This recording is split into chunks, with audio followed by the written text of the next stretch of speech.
Hey guys, Molten here. Welcome back to my channel. After watching the recent Joker film on the big screen the other day, I couldn't help but make a comparison between that and Avengers Endgame, two of the biggest superhero movies of this year. Although Joker is very loosely based on the original comic, the film takes a very unique approach to storytelling within this popular genre, and in my opinion, I enjoyed this fresh take a lot more than the Avengers. It also reminded me of this game, which I remember watching way back when I first started playing chess online on the ICC Chess Club, and one which I consider even to this day the very best bullet game ever played. A grandmaster clash of heroic proportions between two of whom I won't reveal their identities, but let's just use their handles, Hawkeye and The-Joker. And I hope you guys enjoyed this great game.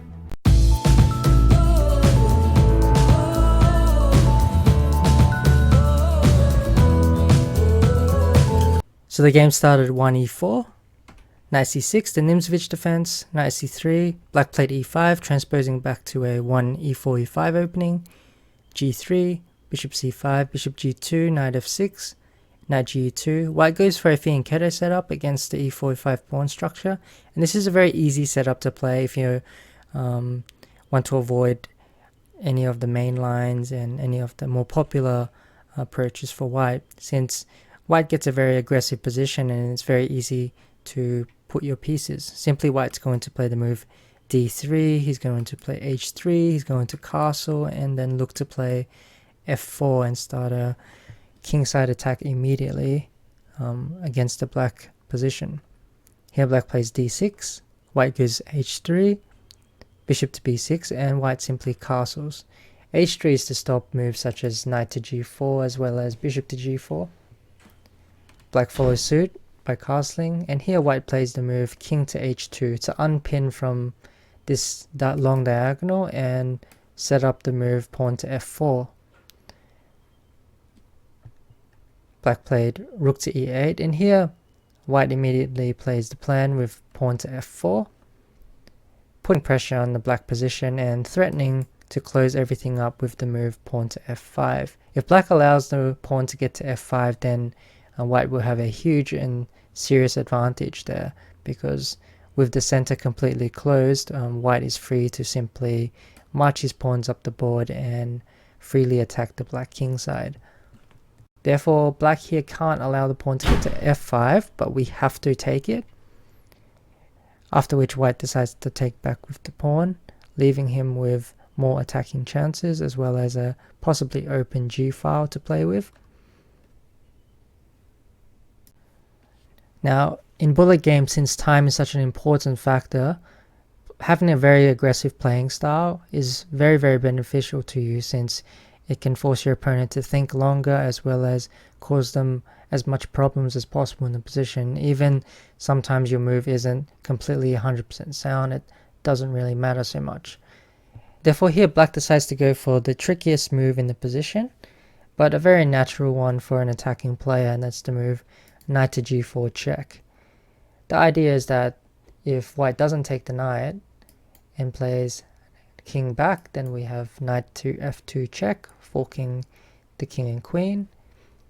If white takes it, then black will follow up with this check on the h-file, followed by bishop takes g4, attacking the bishop and pinning the knight, and here black is checkmating very, very soon.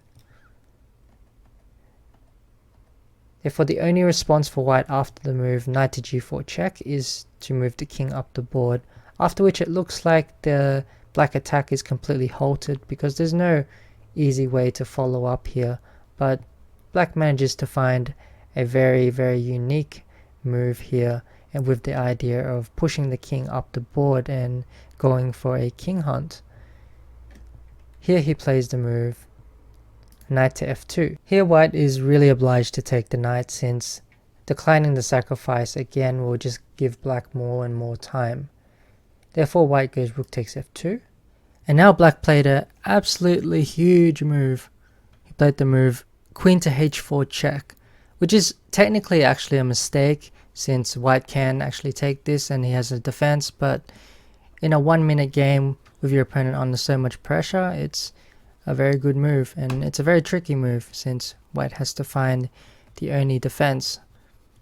After bishop takes f2, we're forcing white to further come up the board. So he has to play knight g3, and the king is stuck on the 4th rank.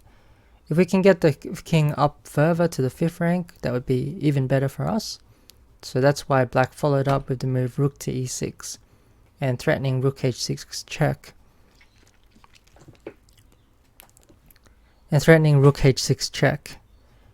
White here is actually absolutely fine after the move queen h5 and probably just much better. However, with such little time on the board and a tricky position, there's a lot of room for your opponent to go wrong, and here white in fact played what looks to be a natural move at first, king to g4.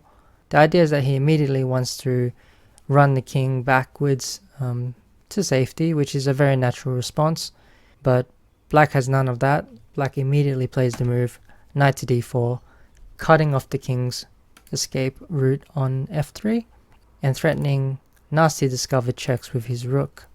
White played the move pawn to f5 to try and block this diagonal of the bishop to king. Black played rook g6 check anyway. White played the move king to f4. And here, instead of playing bishop takes g3, which would allow the king to run backwards to e3, black plays the move rook takes g3, a very good move, since whenever you have a king hunt, just remember that you never want the king to be able to go backwards, only forwards. White played the move queen to f1 and black continues his checks. Pawn to g5 check, forcing white to take en passant. And here, as we say, we just keep checking the king up the board, and eventually it may lead to checkmate. Knight to e6 check, king f5, knight g7. Very accurate checks, since if the king goes back to f4, then white will follow up.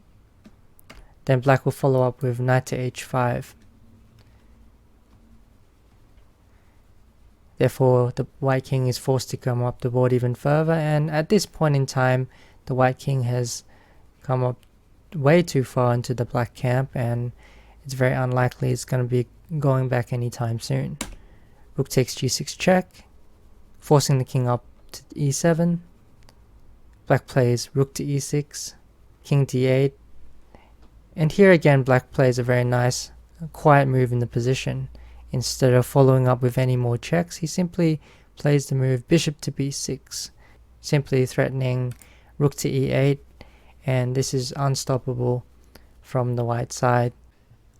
His last try here is probably queen to b5, which stops rook to e8 check and also stops pawn to c6, since if pawn to c6, white will give up the queen on b6 to further delay the checkmate. However, black has a really excellent reply to this as well, and that's the move king to f8, a really quiet move setting up a checkmate in 2, which is unstoppable here. For example, white plays d3, black can play the excellent bishop to d7 check, forcing white to take, and here we can simply checkmate in 1 with rook to e7. Instead, the game finished knight to d5, and black simply played rook e8 checkmate.